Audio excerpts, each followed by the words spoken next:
Assalamualaikum warahmatullahi wabarakatuh. Perkenalkan, nama saya Yosino Vitasari dengan NIM 1930 106051. Baiklah, kali ini saya akan menjelaskan konsep habitat dan relung biologi. Yang pertama, akan menjelaskan habitat dan mikrohabitat. Di sini saya akan menjelaskan tentang habitat. Habitat adalah suatu komunikasi biotik atau serangkaian komunitas-komunitas biotik yang ditempati oleh hewan atau populasi kehidupan. Habitat yang sesuai menyediakan semua kelengkapan habitat bagi suatu spesies selama musim tertentu atau sepanjang tahun. Kelengkapan habitat terdiri dari berbagai macam jenis, termasuk makanan, perlindungan, dan faktor-faktor lainnya yang diperlukan oleh spesies hidupan liar untuk bertahan hidup dan melangsungkan produksinya secara berhasil. Habitat sebagai tempat yang spesifik di mana spesies dapat hidup baik sementara maupun selamanya. Setiap habitat diasumsikan memiliki kesesuaian untuk spesies tertentu. Pada habitat yang sesuai, biasanya produktivitas betina lebih tinggi dibandingkan produktivitas betina pada habitat yang kurang sesuai. Kesesuaian habitat merupakan fungsi dari densitas individu populasi, sehingga kepadatan yang berlebih justru akan mengurangi kesesuaian habitat. Kesesuaian suatu habitat dipengaruhi oleh beberapa faktor, antara lain suplai pakan, pelindungan, dan pemangsa. Adapun macam-macam habitat dapat berdasarkan variasi habitat dibagi menjadi 4 macam. Yang pertama, habitat yang konstan. Habitat yang kondisinya terus-menerus relatif baik atau kurang baik. Yang kedua, habitat yang bersifat memusim. Habitat yang kondisinya relatif teratur, berganti-ganti antara baik dan kurang baik. Yang ketiga, habitat tidak menentu. Habitat yang mengalami suatu periode dengan kondisi baik, yang lamanya bervariasi diselang-selingi oleh periode dengan kondisi kurang baik, yang lamanya juga bervariasi sehingga kondisinya tidak dapat diramal. Yang keempat, habitat yang efemeral. Habitat yang mengalami periode dengan kondisi baik yang berlangsung relatif singkat diikuti oleh suatu periode dengan kondisi yang kurang baik yang berlangsungnya lama sekali. Selanjutnya, saya akan menjelaskan tentang mikrohabitat.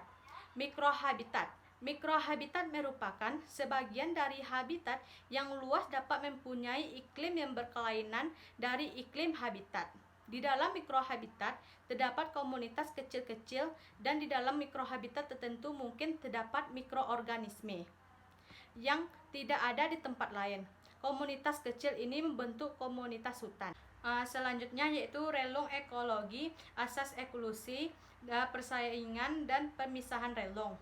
Di sini relung ekologi adalah suatu populasi atau spesies hewan, status fungsional hewan itu dalam habitat yang ditempatinya, berkaitan dengan adaptasi fisiologis, struktural atau morfologi dan pola perilaku hewan tersebut.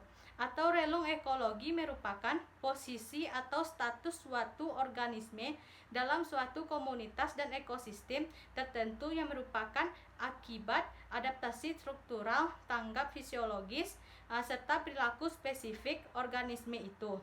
Jadi relung suatu organisme bukan hanya ditentukan oleh tempat organisme itu hidup, tetapi juga oleh berbagai fungsi yang dimilikinya. Dapat dikatakan bahwa secara biologis relung adalah profesi atau cara hidup organisme dalam lingkungan hidupnya. Relung ekologi dikatakan sebagai jumlah dari semua interaksi antara suatu organisme dengan lingkungan biotik dan abiotiknya. Relung ekologi memiliki 2 definisi, yaitu yang pertama relung dasar dan relung nyata. Relung dasar didefinisikan sebagai sekelompok kondisi-kondisi fisik yang memungkinkan populasi masih dapat hidup tanpa kehadiran, karena dalam suatu komunitas persaingan merupakan proses yang dinamis dan kondisi fisik lingkungan yang beragam mempengaruhi kehidupan suatu organisme. Sedangkan relung nyata didefinisikan sebagai kondisi-kondisi fisik yang ditepati oleh organisme-organisme tertentu secara bersamaan sehingga terjadi kompetisi. Keterbatasan suatu organisme pada suatu relung tergantung pada adaptasinya terhadap kondisi lingkungan tersebut. Selanjutnya, asas eklusi. Asas eklusi persaingan atau aturan Gauss. Sehubungan dengan asas tersebut di atas, menurut asas koeksistensi, beberapa spesies yang dapat hidup secara langgeng dalam habitatnya yang sama ialah spesies-spesies yang relung ekologinya berbeda-beda. Tentang pentingnya perbedaan-perbedaan di antara berbagai spesies telah lama dikemukakan oleh Darwin. Darwin menyatakan bahwa makin besar perbedaan-perbedaan yang diperlihatkan oleh berbagai spesies yang hidup di suatu tempat, makin besar pula jumlah spesies yang dapat hidup di suatu tempat itu. Pernyataan Darwin tersebut dikenal sebagai asas divergensi.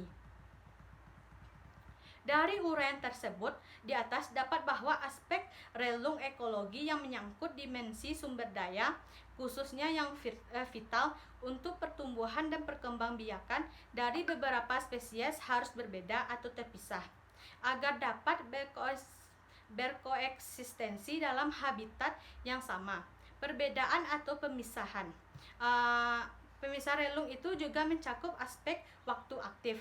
Contoh dari kasus pemisahan relung antara berbagai spesies yang berkohabitasi dapat dilihat dari contoh berikut ini.